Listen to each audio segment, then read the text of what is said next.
les inquiétudes de monsieur peuvent être légitimes quand on parle de la multiplication, peut-être à terme, des VTT avec l'assistance électrique à travers les alpages ou les sentiers. Si on augmente cette population, effectivement, la cohabitation, si elle n'est pas préparée, si chacun n'a pas appris à connaître et à respecter l'autre, mais c'est vrai des randonneurs dans les parcs, les animaux, enfin bon voilà, apprendre à se connaître et à se respecter, ça fait partie de la mission que vous êtes fixée à Mountain Bikers Foundation.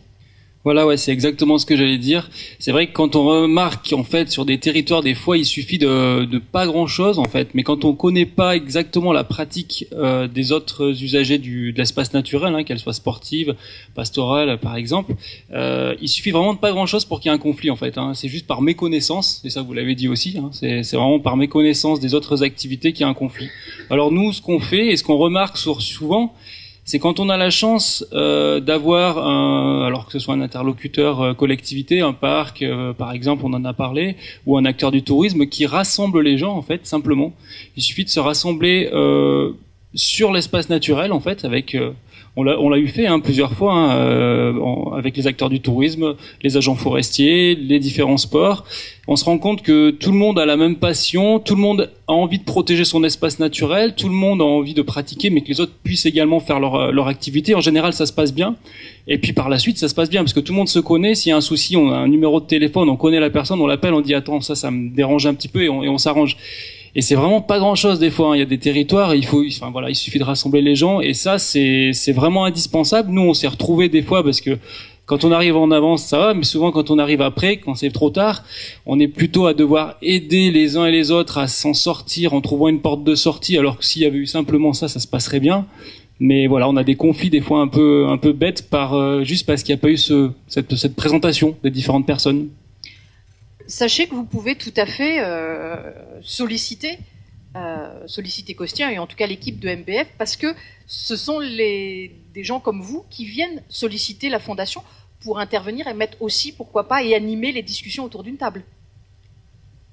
Ouais. Costia, je pense qu'il y a encore un gros boulot quand même de médiation. Mais ça, c'est pour toujours, ouais, et puis toujours plus que jamais, ouais, effectivement. Ouais, non, tout à fait. Il y a un gros boulot de médiation, et ben voilà, je compte sur tout le monde là-dessus. De médiation et surtout de pédagogie, effectivement. Mais ce qu'on a fait pour les randonneurs dans les alpages et dans les parcs, où marcher, comment ne pas déranger la faune, comment respecter la flore, enfin, tout ça relève de la pédagogie. Ouais, pédagogie, et puis pourquoi pas signalétique. Parce que souvent, dès lors qu'on est dans un espace comme les parcs, on en parlait, effectivement, il y a toujours une signalétique au départ des randos, etc. Donc, faut profiter de ces panneaux pour faire ce qu'on appelle, nous, une signalétique positive, plutôt que faire une signalétique, entre guillemets, négative, c'est-à-dire faire une liste d'interdits. C'est pas forcément une communication très intéressante et qui va amener à une bonne cohabitation. Il vaut mieux faire plutôt mettre en avant des comportements positifs. Je pense que tout le monde est gagnant avec ce type de message, et malheureusement, et nous on essaye de se battre pour ça en expliquant qu'il y a des panneaux qui peuvent être tournés dans le sens positif. Voilà, c'est pas encore le cas partout et on essaye d'avancer là-dessus. D'autres questions, je crois. Alors j'ai le flash dans les yeux, mais je pense qu'il y a des bras levés. Ah pardon, oui, allez-y. Excusez-moi. Mais je suis Céline Michaud, je suis chargée d'études sport de nature au Conservatoire d'espaces naturels de Haute-Savoie qui gère les 9 réserves naturelles du département, et je me permets de réagir aux propos de Costia, et je pense qu'aujourd'hui et aussi aux propos de monsieur qui est éleveur dans les Bauges, je pense qu'aujourd'hui c'est là la clé du travail qu'on a tous ensemble en tant que développeurs d'activités, qui me semble aujourd'hui très importante pour nos territoires, et développer ces activités, ça permet d'emmener du monde pour leur faire découvrir nos territoires, la culture emblématique, la faune, la flore, etc. Et aussi tous les acteurs, et aussi les éleveurs, les espaces naturels protégés, où il y a une réglementation, mais pas que. Aujourd'hui, il faut se rendre compte qu'un poste comme ça, chargé d'études sport de nature dans un conservatoire d'espaces naturels, c'est une première, je pense, à peu près en France. Et le but, c'est vraiment de concilier les deux. Et je pense que ce que dit Kostya sur diffuser des messages positifs et avoir de la pédagogie envers ces nouveaux pratiquants qui ne connaissent pas forcément le milieu naturel, ne connaissent pas forcément où est la faune, etc., où sont leurs zones de quiétude, c'est aussi de notre rôle de les avertir de ces endroits-là pour que nos montagnes elles restent aussi belles le plus longtemps possible. Et je pense que c'est aussi à nous de travailler ensemble et que les éleveurs, les gestionnaires d'espaces, on va dire plutôt naturels, soient vraiment mis dans la boucle, pas en tant que c'est que des protecteurs, non, ils vont tout interdire, etc. Aujourd'hui, nous, on n'a pas de moyen d'interdire, en tout cas dans nos décrets de réserve naturelle. On est plus là pour déjà voir la fréquentation induite par ces activités. On a plein d'activités nouvelles aujourd'hui. On peut parler aussi de la slackline, de la highline, des choses comme ça qui se développent. Quels sont les impacts? C'est aussi à nous de nous poser la question aujourd'hui pour le futur. Et je pense que c'est juste une petite remarque. C'est peut-être dommage qu'il n'y ait pas le plein air des Bauges ou le parc des Écrins ou quelqu'un qui travaille ou un éleveur qui travaille en fait dans ce milieu tous les jours et ou même des chasseurs, voilà, il y a l'ONF, il y en a plein.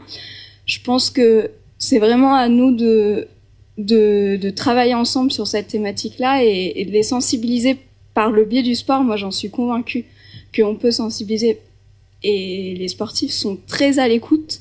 Donc voilà, c'est juste. Je pense que c'est sur un poste comme le vôtre qu'on impulse qu'on impulse l'échange. Voilà. Vous les mettez autour de la table, Exactement. Vous les faites se rencontrer. Exactement. Mais c'est aussi pour montrer qu'en tant que gestionnaire d'espaces naturels, on n'est pas réticent à ces pratiques, mais qu'il faut aussi qu'on se pose la question. On a une mission d'État de préserver ces espaces qui sont toujours accessibles. Le ski de rando, toutes les activités sont accessibles. C'est juste que, certaines non, le survol. Mais bref, ça dépend aussi des réglementations. Mais voilà, aujourd'hui, il faut que tout ça se fasse en harmonie. Que les usages soient concertés. Exactement. Je veux juste, c'est moi sur scène. Oui. Non, mais juste réagir parce que c'est intéressant.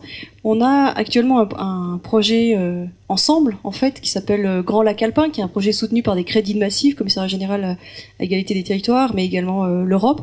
C'est intéressant parce qu'en fait, le Conservatoire du littoral, les conservatoires des espaces naturels sur Rhône-Alpes et PACA, Auvergne-Rhône-Alpes et PACA, un jour nous ont appelés en disant, écoutez, nous, on sait bien gérer les espaces naturels, mais on sait pas du tout parler aux touristes, on a tout le temps des interdits, comment est-ce qu'on fait? Vous, GTA, vous travaillez avec les clientèles touristiques sur des mobilités douces, durables, est-ce qu'on n'a pas quelque chose à faire ensemble? Moi, je leur dis, mais c'est une très bonne idée parce que nous, on sait pas parler des espaces naturels. On emmène sur de grands itinéraires en bordure de lac et au-delà de valoriser les beaux panoramas, on a un discours qui est finalement assez faible. Et on s'est lancé ensemble dans ce projet des grands lacs alpins.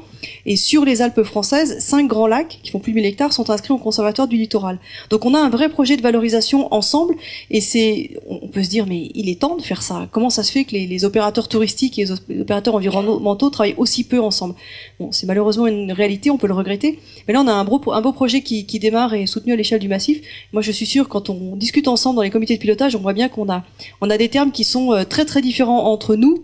Il n'y a pas finalement tant de choses que ça qui vous séparent. Non, mais c'est surtout qu'on peut vraiment rebondir sur la sémantique utilisée par les espaces naturels, sur la façon de valoriser pour avoir des messages effectivement beaucoup plus positifs. On est dans une société où aujourd'hui on a accès à tout. Imaginez qu'un touriste, on va lui fermer un espace, qu'on va lui dire attention, il faut mettre des patins avant de rentrer là, à proximité d'un espace naturel, ça marche pas. Donc il faut faire différemment, et c'est là aussi où les gens du marketing peuvent aider pour savoir comment on cible, quels sont les bons messages. C'est là où on doit articuler nos compétences pour ouvrir nos espaces et en même temps les protéger parce qu'ils sont sensibles et fragiles. Merci pour votre témoignage.